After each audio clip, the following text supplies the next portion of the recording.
Hey guys, welcome back to my channel. Andre here with Cinemascope.com. Thanks for tuning in. Finally, I can provide you the room tour that so many of you were asking for. Thanks again for the massive positive feedback. So welcome to my home theater slash trophy slash collection room. I call it Dark Star Theater, which is kind of a reference to an HR Giga documentary which came out some years ago. As kind of a biography. It's, I think, only available in German, but I think it fits perfectly the tone of this room. You will see all the details in the upcoming few minutes. I will guide you through the build process. I will guide you through the AV equipment. I tell you about the separation of collection to the theater room and so on. All right, let's get going.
Alright, let's start with a 360 of the room so that you get a bit of a feeling how the dimensions are. So the front areas are more or less reserved for the home theater experience. Of course, I had to place some of the larger collectibles.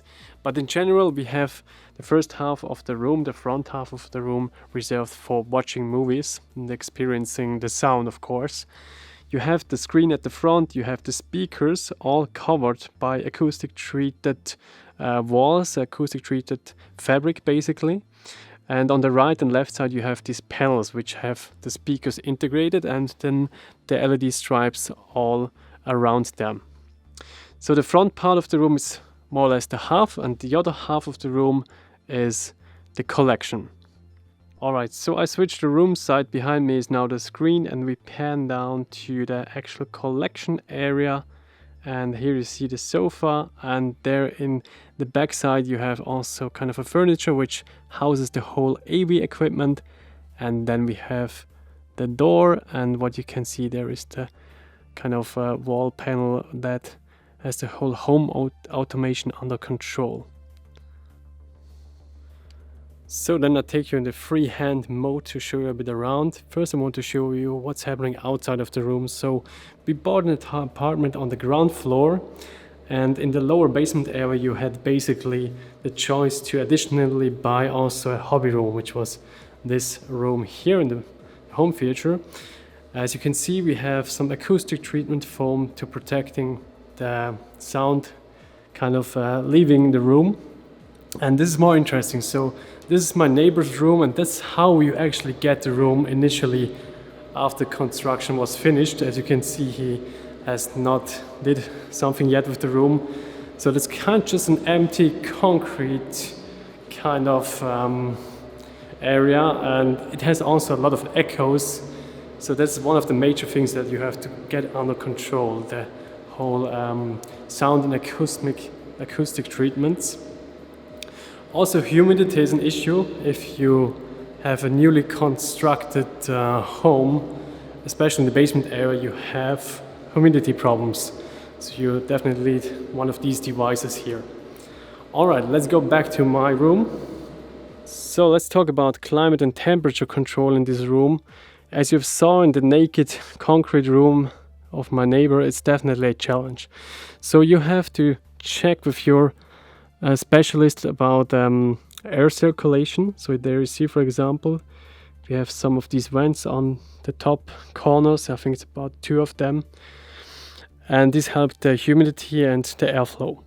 Temperature on the other side is definitely its own challenge. So since we're in the basement area and we have a concrete floor, it was clear to me I need to invest into a thicker carpet. The carpet, of course, was a no-brainer because it helps the acoustics of a home theater. It fits perfectly the tone of the home theater. It's a nice and cozy experience. It fits also the color and the name Dark Star. My initial idea was to have kind of an electric heating floor system beneath the carpet going from the entrance all around to the couch. But that investment was just not really properly thought through. Because I'm not daily in this room, so I thought, okay, I wear shoes, my guests can wear shoes, we have the carpet, and if that is not enough, we have this infrared heating panel. So you activate this, and about 1 and 2 hours later, you have a full cozy temperature in this room.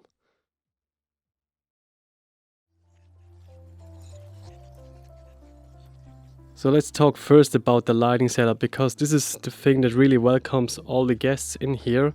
So you have the LEDs surrounding the panels and the screen.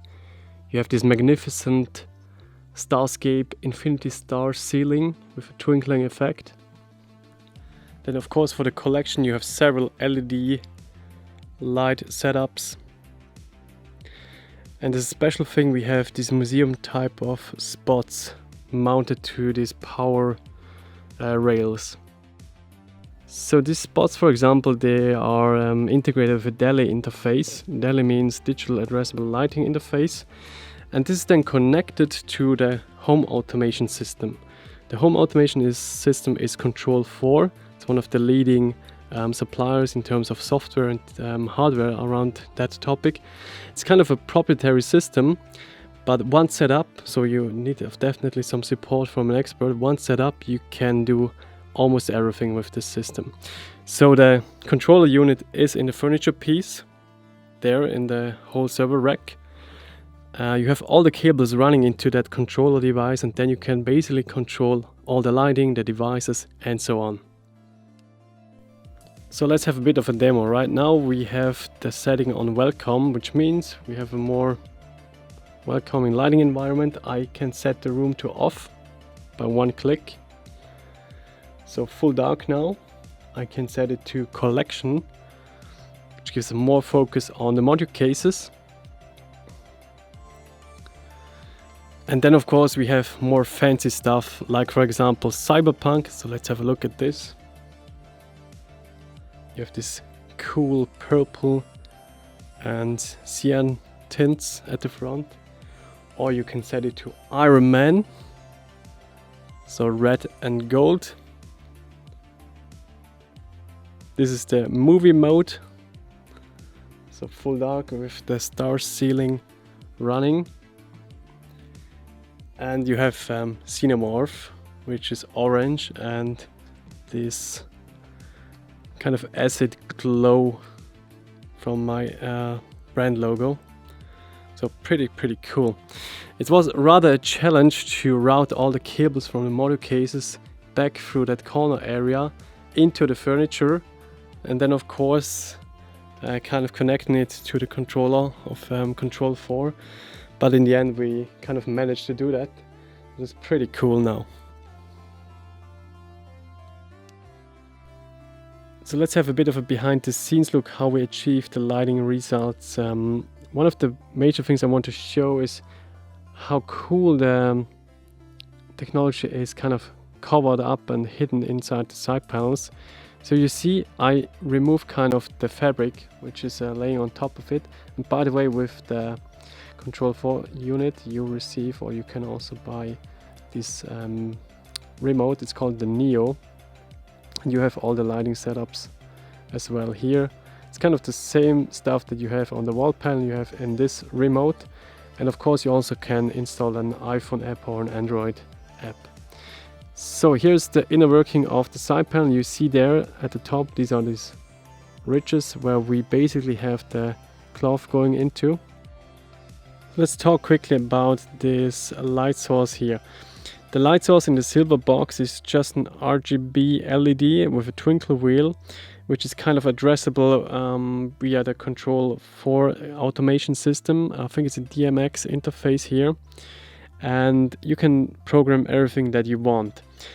The box is just emitting light, which then goes into the several black thick cables, and inside these black cables you have many hundreds of single optic fibers that go to the actual Starceiling. Then let's have a bit of talk on the Starceiling. So what you can see here are Starceiling panels from Starscape. Starscape is a great company from the UK. They ship these panels worldwide, and thank you, by the way, Peter, for the support. Peter, the director of the company, we had some close interaction to find out what's the best light source device. They have several light sources to provide with, and for this setup we had to go with a DMX controllable light source so that you can integrate it fully to the home automation system. So this is now all the stars fully lit up, but of course you can go into the different sceneries. So we have the Iron Man scenery, which has more like a reddish star setup. So you see it kind of shifting to red now and yellow. Or we can go to the cyberpunk setting. It's all shifting to a purple star. And if you want to have it just more classic, you can go to movie, which dims down the whole room and you just have white stars. And as you can hopefully see, it's twinkling a bit. It's really hard to catch this on camera, but it's a great effect and I would not miss it. It's a cool investment in such a room and definitely amps up the whole experience a bit more. Then let's quickly talk about the interior change process of this room.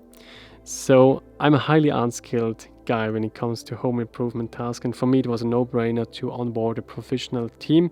So it was a home theater professional services company in the eastern part of Switzerland. They are called Media Loft. Media Loft did an amazing job. So they measured the whole room out. They planned kind of the interior build-up.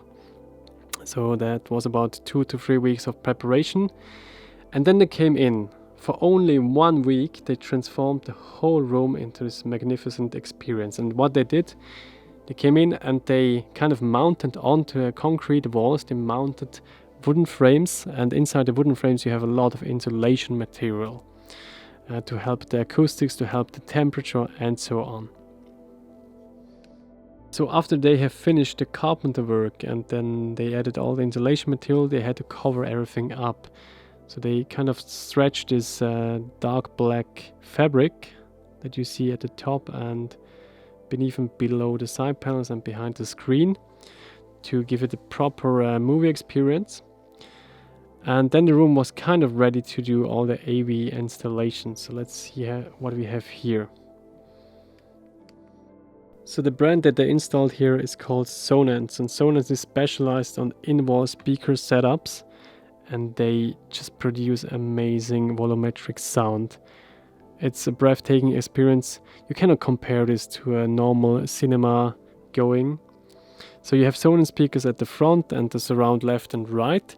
Overall, this is a 7.2 system, which means on the back side of the room we have 2 surrounds from another brand, I think Piega it's called, to have all these effects kind of, just surrounding you completely.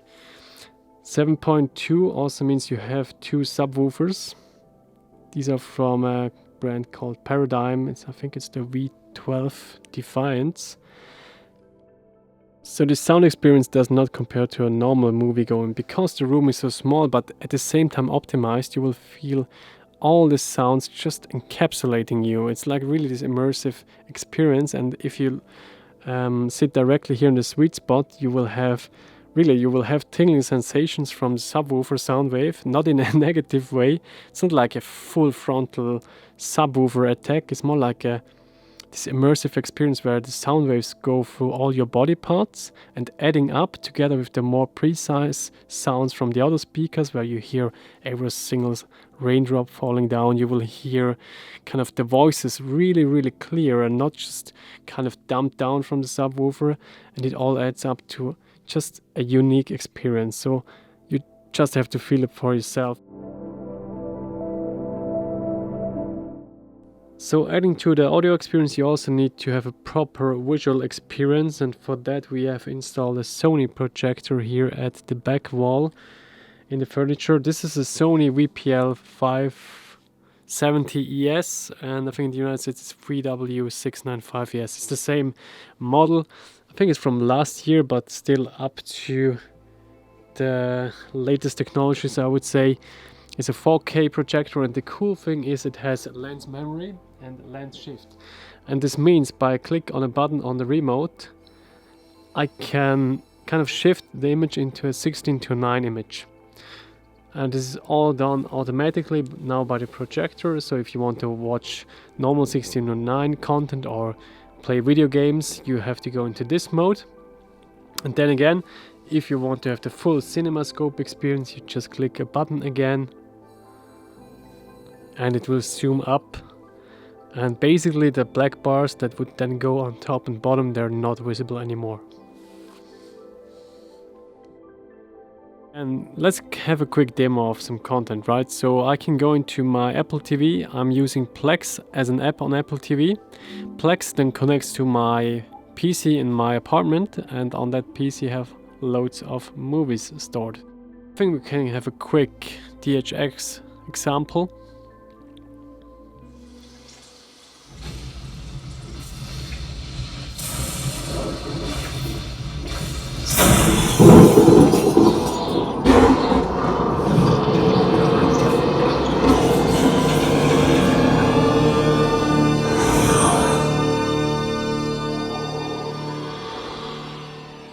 Let's have a quick look into a proper Cinemascope movie like Terminator Dark Fate.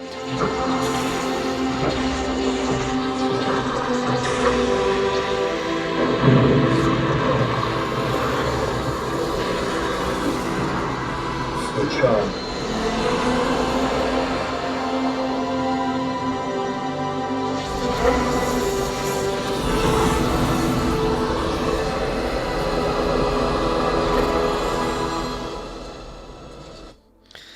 So yeah, definitely amazing movie watching experience. It's something that you have to experience for yourself, that's for sure.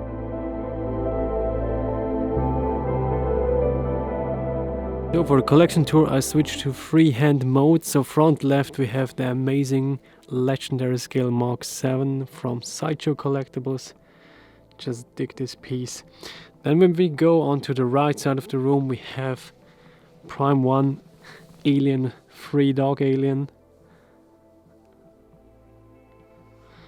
And then here on the right side I put some Bestas of IKEA, some LED lights. This is the Genocide resin garage kit that I own, I don't know, since 15 years probably. It has this translucent effect, kind of cool. And then the magnificent Cool Props Big Chap bust, officially approved by HR Giger. So the light definitely helps to bring out all the details on this piece, because the paint job is not that kind of differentiating, it's all over blacks, right? Next to the Alien, of course, we have a Predator. It's this magnificent piece by my friend Nanny D, painted and built by him. It's shockingly realistic, I tell you this, guys. Lots of people just stare at it and say, oh my god, it looks just right out of the movie. Then we go into the right corner of the room. So here we have Queen Studios Terminator 2 bust, Arnie in perfection. Just love the silicone skin with the punched in hairs.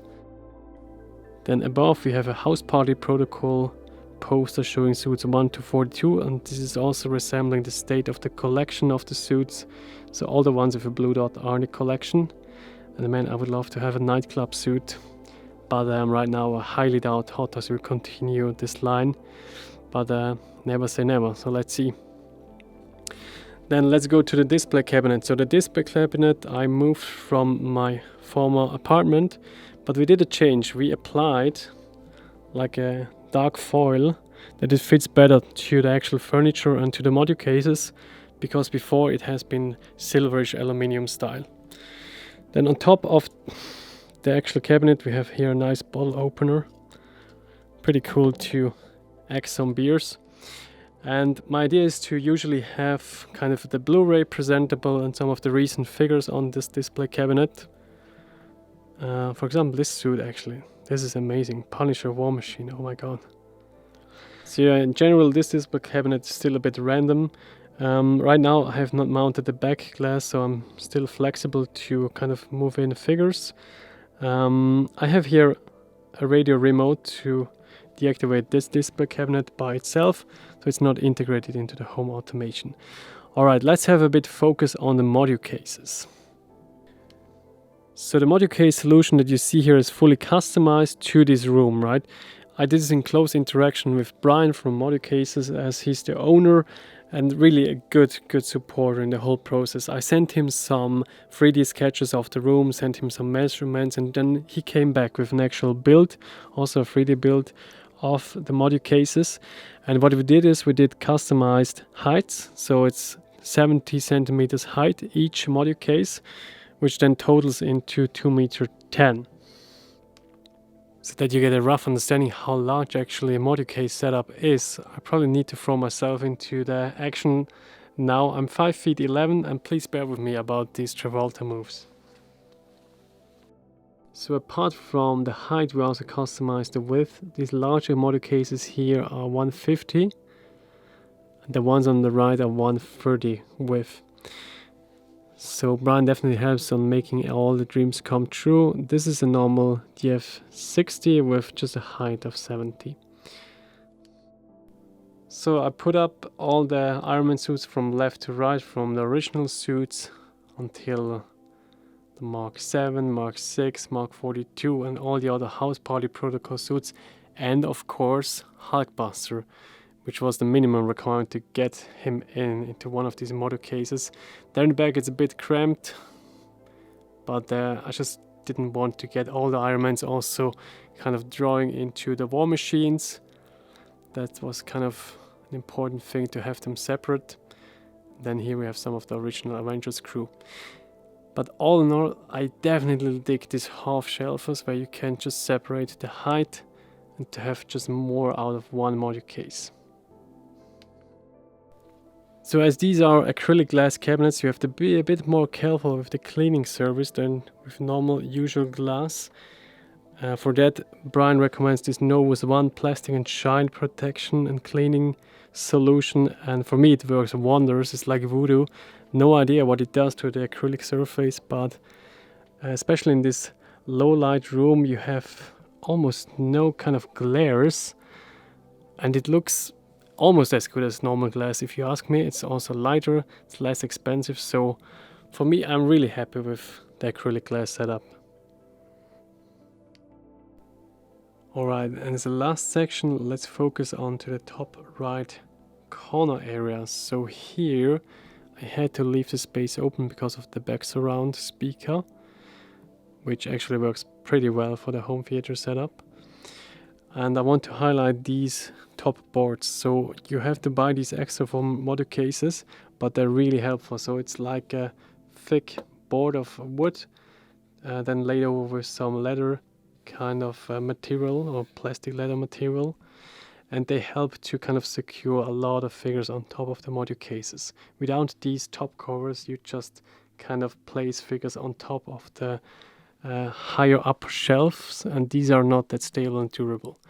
So that's a good thing to also invest if you plan to set up your collection on top of the module cases. And what you can see here are some garage kits. Then we have some of the maquettes from Sideshow. And at the end we have the Enterbay Terminator 2 and the endoskeleton from Hot Toys Quarter Scale.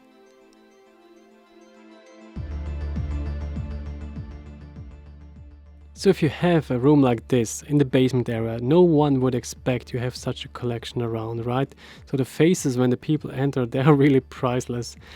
And I want to really add something to the experience by handing out these tickets that I have for all the people that watch a full movie either by themselves or with me in this room. So it says fully personalized, what is the movie, what date, which is kind of the starting time. It says of course Dark Star Theatre and has a personalized quote on it. And until now this thing was just a small little souvenir that the people take then with them to home, and it always made their day somehow. So this is it, the end of the room tour of the Dark Star Theatre experience. I hope you enjoyed all the details. I really wanted to make a documentary out of it because I know a lot of people are on the same journey, and I think it's a good example to show how we integrated the movie collection together with the home theater setup. Please take it carefully, right? This is a project, it needs to have proper resources, a proper plan and concept, and it's not built in a weekend or a day. There's no chance about that. I mean, just the module cases alone took us 14 hours. And then if you're helplessly underskilled like myself, you need to get specialists in for all the other topics like carpenter work, electricity work, and so on. And this means budget. So if you're just planning this room, you need to have proper resources and finances, and then you can pull it off. The moment your first time in this room watching a movie on that couch, it was mind-blowing. And I can't forget that. Alright guys, thanks for tuning in. I'm about to break the barrier of 10,000 subscribers, so help me in achieving this, liking this video, and see you soon. Bye guys.